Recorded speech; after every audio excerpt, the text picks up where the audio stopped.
Hare Krishna, muy buenos días.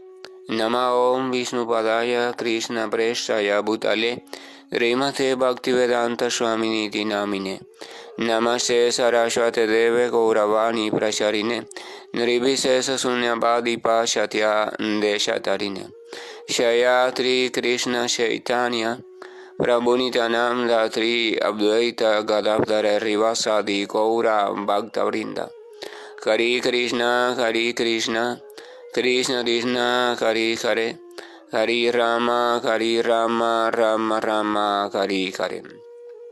Hare Krishna, reiterados, vamos a continuar después de 2 días de interrupción con las lecturas de el siempre radiante y trascendental Srimad Bhagavatam y a la vez con propuestas de reflexiones generales acerca de tales textos siempre tan dichosos.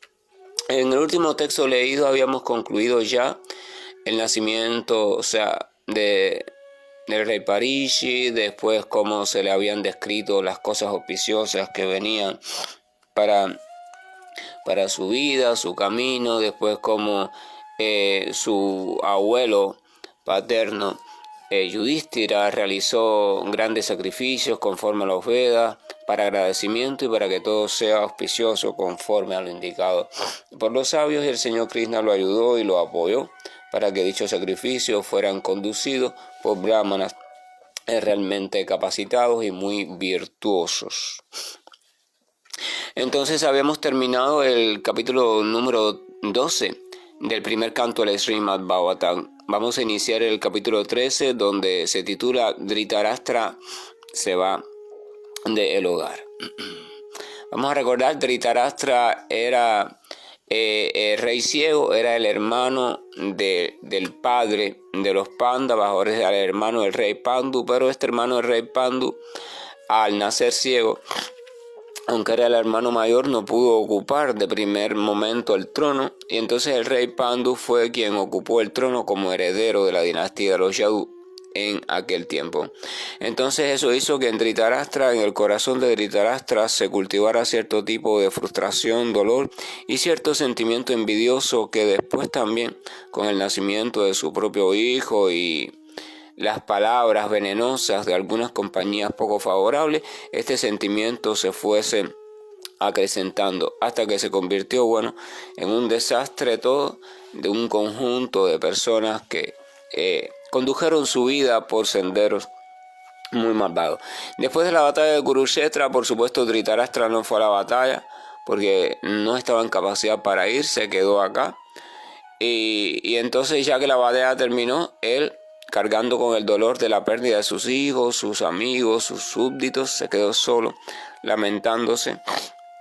Pero los Pándavas, que a fin de cuentas eran sus sobrinos, nunca lo rechazaron ni lo maltrataron por su actitud, ni por haber tomado simplemente una posición mezquina en la vida, sino que más bien lo acogieron y le dieron refugio en la ciudad de Hastinapur, la capital de los Pándavas, bajo el nuevo reinado de Yudhishthira. Ahí estaba como su tío paterno. Entonces, este capítulo va a tratar de cómo este Dhritarashtra, después de sufrir las reacciones de sus actividades y decisiones en la vida, se va a reencontrar con su hermano menor. Realmente este hermano era hermano solamente por parte de padre. Se va a reencontrar con su hermano menor, Vidura, y vamos a ver qué había pasado con Vidura. Esto va a ser de modo general, porque aquí el Srimad Bhagavatam muestra la historia nada más general, porque Sutta Goswami está respondiendo las preguntas que los sabios les van haciendo. ¿Qué pasó con Vidura? ¿Qué pasa con Dhritarashtra cuando Vidura vuelve? ¿Cómo Dhritarashtra se transforma ya completamente? ¿Y qué decisión toma Dhritarashtra para terminar sus últimos tiempos? El texto comienza. Sri Sutta Goswami, el gran narrador santo, dijo: mientras Vidura hacía un peregrinaje, recibió del gran sabio Maitreya conocimiento acerca del destino del ser y regresó luego a Hastinapur. Él se volvió tan versado en la materia como lo deseó. Este Vidura Era el tío también paterno de los Pándavas, pero era el menor de los tíos y era también el más noble, el más entregado, el más dado a la justicia, a la veracidad, el que más cualidades brahmínicas tenía y las mantenía.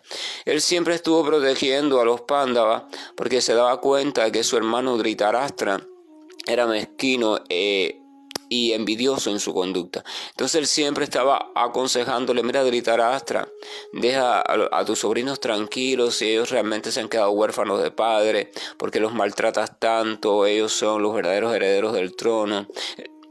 Disculpen, el trono no es importante, siempre. Pero siempre recibía de parte de Duryodhana, el hijo de Dhritarashtra, siempre recibía respuestas muy ásperas.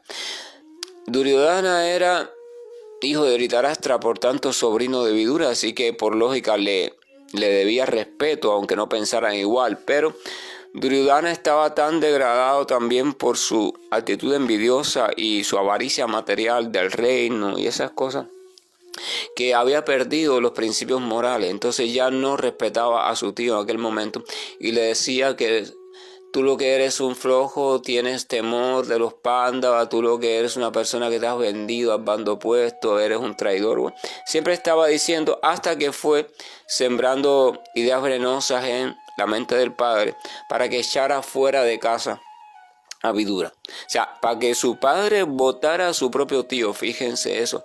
¿Por qué? Porque su tío era la única piedra, por decirlo así, en el camino, que intentaba darle buenos consejos, consejos favorables de acuerdo al Dharma, de acuerdo a las escrituras, a Dhritarashtra, que no solo estaba ciego de los ojos físicos, sino se había quedado ciego también de los ojos espirituales, o sea, de sus buenos comportamientos. Entonces ya Vidura llega un momento en que él decide marcharse del hogar, porque realmente lo echan del hogar. Duryodhana y Dhritarashtra conscientes, o sea, lo echan del hogar. Eso fue mucho antes de la batalla de los Pandas, mucho antes de... Entonces él se va de peregrinaje, él decide, se viste de peregrino pobre, cuando era realmente de la realeza, y se va para pasar inadvertido por todos los poblados, aldeas, rincones, y se va para los Himalayas. Se va a recorrer lugares sagrados y a ver si llega a los Himalayas. Entonces se dice que en su recorrido por lugares sagrados, él llegó a cierto lugar donde se encuentra con un gran sabio. Este sabio se menciona mucho en las escrituras védicas por su realzado conocimiento y comprensión sobre las cuestiones relacionadas al Señor. Y este sabio recibe el nombre de Maitreya. Entonces, hay muchas corrientes que utilizan el nombre, ¿no?, de Maitreya para encaminarse en diferentes cosas vinculadas a la energía, a la sanación y cuestiones así, y solamente conocen de él ese supuesto beneficio y por tanto piensan en él buscando estas cuestiones. Pero el devoto, cuando oye de Maitreya, lo que le interesa de Maitreya es que Maitreya tuvo oportunidades de encontrarse con el Señor Krishna, recibir del Señor Krishna en persona ciertos conocimientos antes de que el Señor Krishna marchara de este mundo. O sea, lo instruyó sobre ciertas cuestiones. Entonces, gracias a eso, Maitreya fue el reservorio, un almacén de conocimiento y afecto dado por el Señor. Y por tanto, él comenzó a transmitir ese afecto y ese conocimiento. Por tanto, su conocimiento es completamente autorizado. Entonces, para el devoto, la figura de Maitreya es eso, es una oportunidad de conocer más sobre el Señor Supremo. El devoto no busca nada de Maitreya, no busca ningún favor de tipo material ni liberación, no. Busca simplemente el servir a un devoto también del Señor y recibir los beneficios que de tal servicio vienen, que es el acrecentar nuestra fe y nuestro amor por Dios. Entonces dice que Vidura, mientras hacía su peregrinaje, recibió del gran sabio Maitreya, o sea, en algún momento se encontró con Maitreya, y recibió del conocimiento acerca del destino del ser.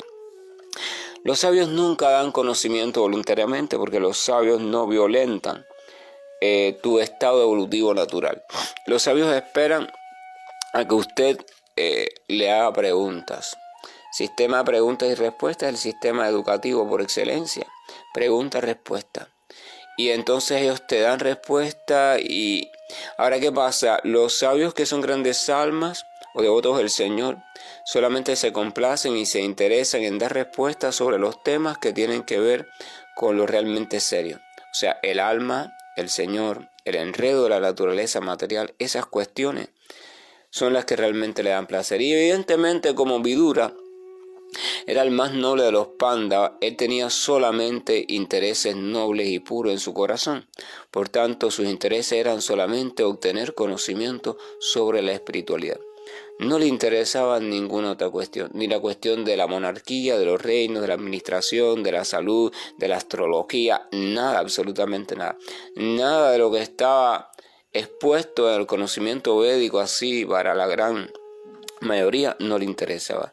De hecho, a Vidura no le interesaba ninguno de los 4 logros que están establecidos para la vida humana, o sea, Dharma, Artha, Kama y Moksha, es decir, los deberes prescritos o la religiosidad, que es Dharma, Artha, que es la obtención de cierto beneficio, cierta emancipación material, de ganancias materiales en esta vida, que tampoco le interesaba Kama, que es la cuestión después de aumentar los placeres materiales, cómo vivir la vida más gozosa, no solo más lucrativa, con más prosperidad, sino también con mayor gozo, con mayor deleite. Y tampoco ni siquiera le interesaba Moksha o la liberación del cautiverio, en el sentido de hacerse uno con el Supremo.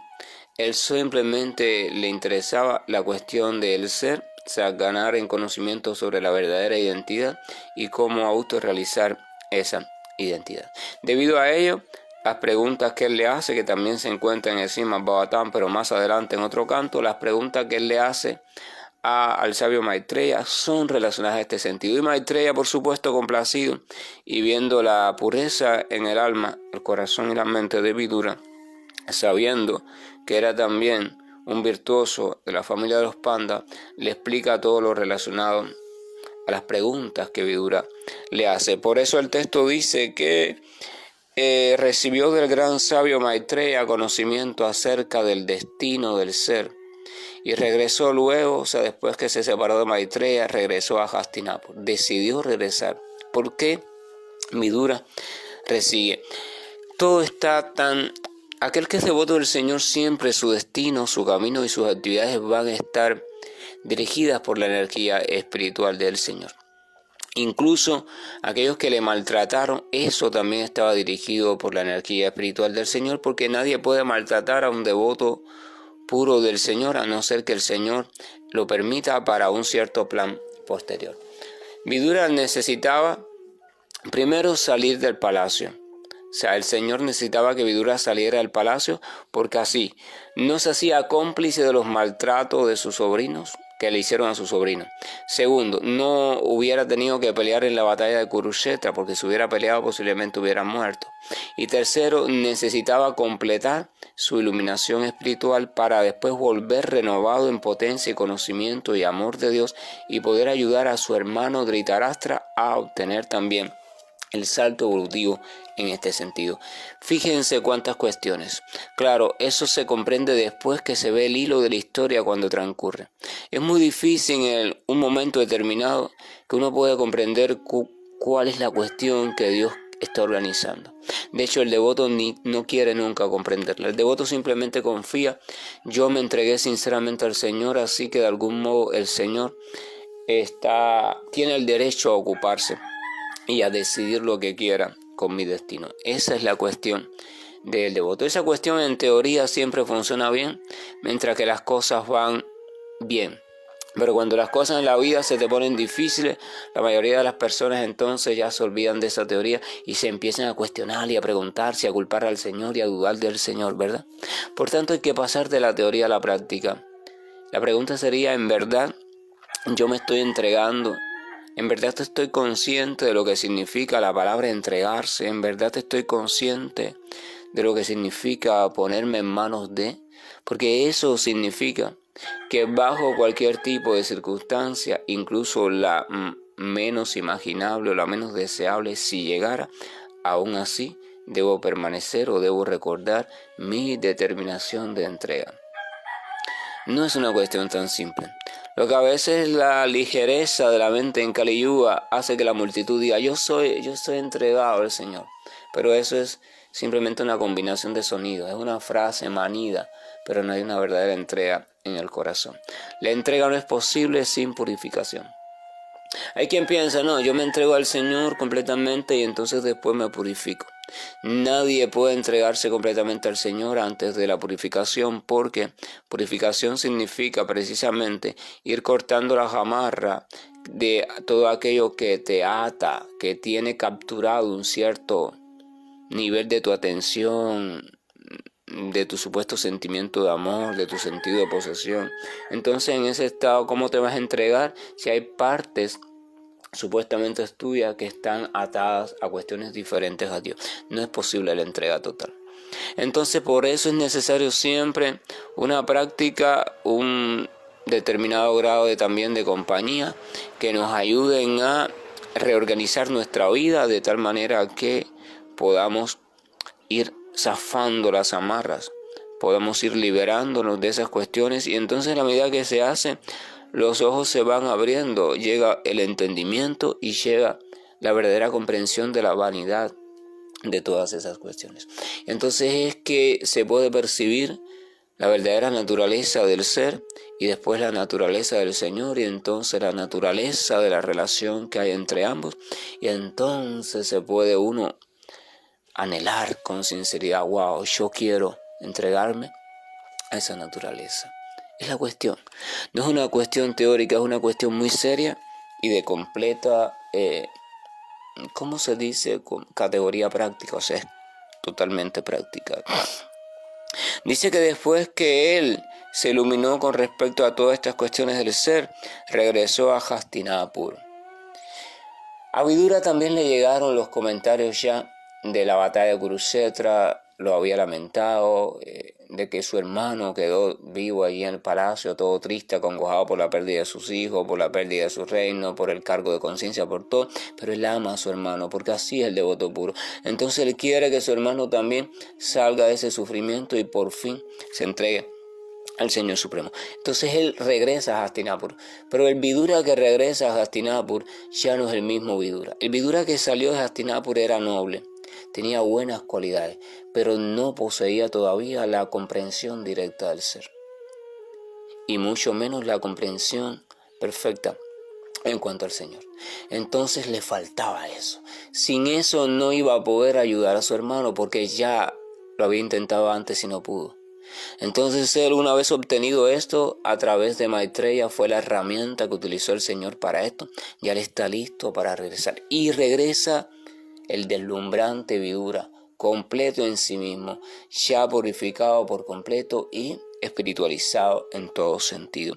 Entonces dice que él se volvió tan versado en la materia, o sea, tan versado, tan ducho en esto de las cuestiones espirituales, tanto como lo deseó.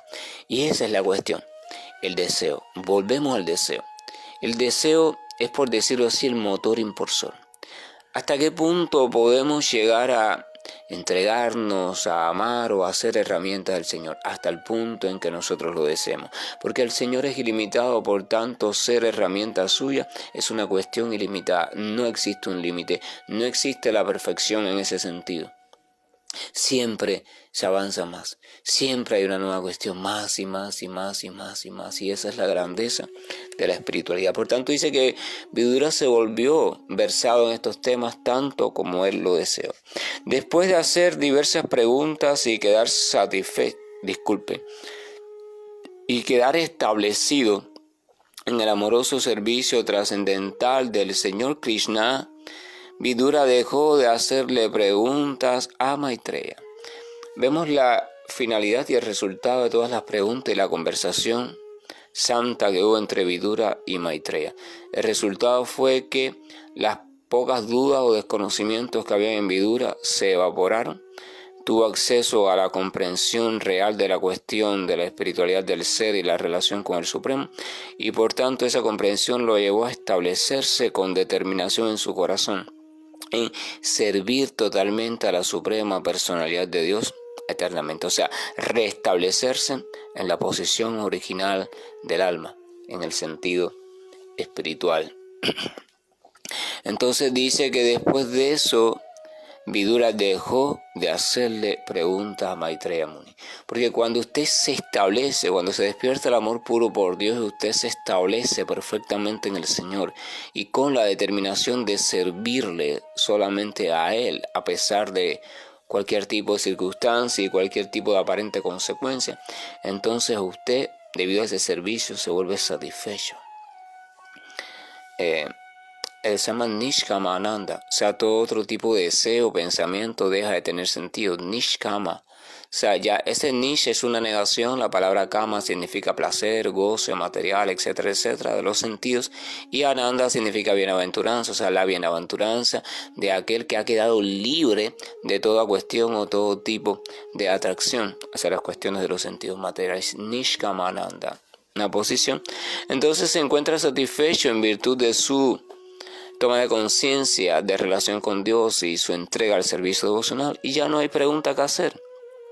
En ese estado ya no hay pregunta que hacer. ¿Por qué? Porque la satisfacción misma te da acceso a cualquier tipo de respuesta, comprendes la cuestión por experiencia propia. Pero mientras tanto es necesario escuchar, es necesario preguntar, es necesario ser guiado, es necesario todo. Texto continúa diciendo: cuando vieron que Vidura regresaba al palacio, todos los residentes allí, o sea, Maharaj Yudhishthira, sus hermanos menores, Dhritarashtra, Satyaki, Sanjaya, Kriparacharya, Kunti, Gandhari, Draupadi, Subhadra, Uttara, Kripi y muchas otras esposas de los Kauravas y otras damas con hijos, se apresuraron hacia él con gran deleite. Parecía que hubieran vuelto en sí después de estar inconscientes por mucho tiempo. Esto es una experiencia que cualquiera puede tener. Cuando usted en su vida, en su familia, en su crecimiento, en lo que sea, por razones de la vida, pasa mucho tiempo conviviendo, ya sea de cualquier modo, pareja, familia, amigo, lo que sea, con una persona muy amable, muy dulce, muy respetuosa, siempre muy dada a las buenas obras. Usted, si tiene en su corazón todavía cierta salud y cierta luz, aunque sea, va a sentir un determinado grado de atracción hacia esa persona. Como se dice en Cuba, le va a caer bien esa persona, le va a agradar conversar con ella, escucharla, tener un intercambio, tener tratos cada vez más frecuentes con esa persona. Porque, como decía Juan Bosco decía que se atraen más moscas con una gota de miel que con un barril de vinagre. Lamentablemente también en Kali Yuga, muchas de esas personas que se acercan a la miel es para maltratarla. Pero el punto es ese, que una persona luminosa interiormente, situada en la modalidad de la bondad, debido a su forma de pensar, actuar y decir, debido a sus costumbres, debido a su creciente desapego y desprendimiento, va causando admiración, aún de aquellos que la puedan odiar o puedan sentir envidia de su posición en la vida.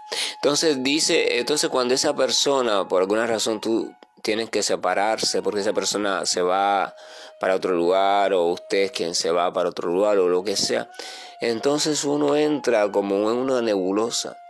Y bueno, y el trajín de la vida hace que eso pase, pero realmente no pasa. ¿Y cómo es que se da uno cuenta que no pasa? Porque cuando esa persona reaparece, entonces como un amanecer, una gran alegría inunda el corazón de todos aquellos que sentían afecto profundo por esa persona. Entonces se dan cuenta como se dan cuenta de que en verdad el afecto nunca pasó. Y por eso se describe que es como un amanecer. Dice que es como si hubieran estado sumidos en un sueño. En el sueño de las luchas, de las cuestiones, de los problemas de la vida, de eso. O sea, sí, el día es de día, pero está todo nublado. Pero de pronto, cuando las nubes pasan y de nuevo aquel sol que iluminaba nuestra vida se hace presente otra vez, decimos, ¡hey, wow! Porque uno se va adaptando a los días nublados. Por ejemplo, en Inglaterra, nunca he ido a Inglaterra, pero las películas que veo, siempre la niebla, la neblina, y uno se adapta a eso. hasta el punto que hay un momento en que no tienen ni idea de lo que significa un día soleado. Y entonces cuando tiene la oportunidad de ver un día soleado, dice, wow, y uno se da cuenta, pero wow, ¿en qué estado he estado yo durmiendo? Que ya me había olvidado lo que significaba el sol. Lo mismo pasa con la evolución en la vida. A veces uno se mete en estilos de vida tan degradantes, tan torcidos, que llega un momento en que uno cree que eso es normal y se acomoda y se olvida del virtuosismo. Se olvida de las cuestiones de Dios, de las cuestiones de la bondad, de la cuestión de lo bien que se siente hacer algo sin esperar nada a cambio. Se olvida de eso. Pero cuando por casualidad, por coincidencia o por amor de Dios vuelve a tener una muestra de ese sabor, uno dice, hey, ¿qué he estado haciendo? ¿Dónde ha estado mi conciencia, Dios mío? ¿Dónde he estado? ¿En qué cuestiones he estado perdiendo el tiempo, ignorante y olvidadizo de todas estas cosas tan relevante? Entonces uno se despierta y vuelve de nuevo el hambre por avanzar, por dar otro pasito más. Vuelve de nuevo, se reanima nuestro corazón de nuevo y dice, ahora sí me voy a empeñar en no volver a dormirme, en no volver a descarriarme, en volver a seguir. Esos momentos de determinación y de reapertura son comunes en la vida de las personas que tienen inclinaciones espirituales, porque por ciertos modos de alguna manera se pierden, nos perdemos y después volvemos a tener una reapertura y decimos ahora sí con empeño, ¿verdad? Y se dice que Krishna permite eso para que cada nueva reapertura sea una nueva determinación y esa determinación nos ayude a terminar de zafarnos con las cuestiones que nos estorban. Entonces aquí tenemos a Vidura regresando a Hastinapur después de haber alcanzado la completa comprensión y entrega de lo que significa el servicio devocional, y tenemos a sus familiares y amigos que al verlo le recuerdan lo grato que era el estar con Vidura, compartir, conversar, lo iluminador que era Vidura.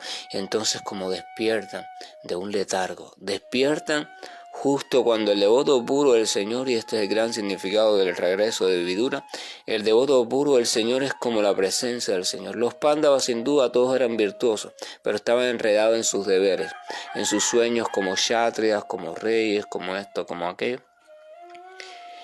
Pero Vidura ya no estaba enredado en eso. Vidura estaba completamente situado en la trascendencia. Así que este devoto puro del Señor llega y rompe la tiniebla de la ignorancia. Y los Pándavas dicen, wow, el sol, o sea, el propio Señor, como si el propio Señor de nuevo estuviera así, iluminando nuestra vida. Y hasta aquí vamos a dejar, es una trama, es un episodio muy hermoso. Vamos a ver después qué pasa poco a poco. Y ojalá nuestro corazón se enamore de estas historias.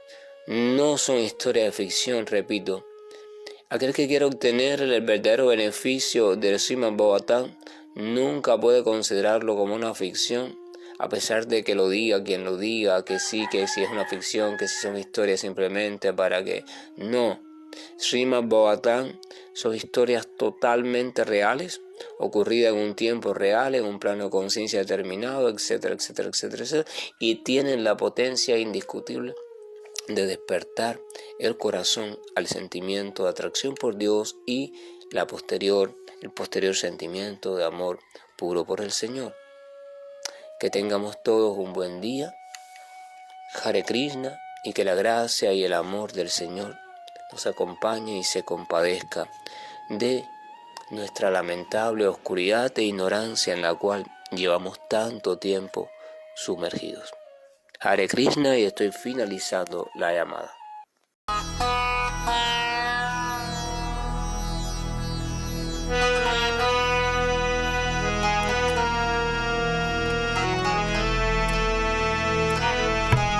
Namo Vishnupadaya Krishna Prasthaya Bhutale Srimate Bhaktivedanta Swami Nichinamine Namaste Sarasvati Devam Gauravani Pracharine Nirvishesha Shunyavadi Vasachate Shata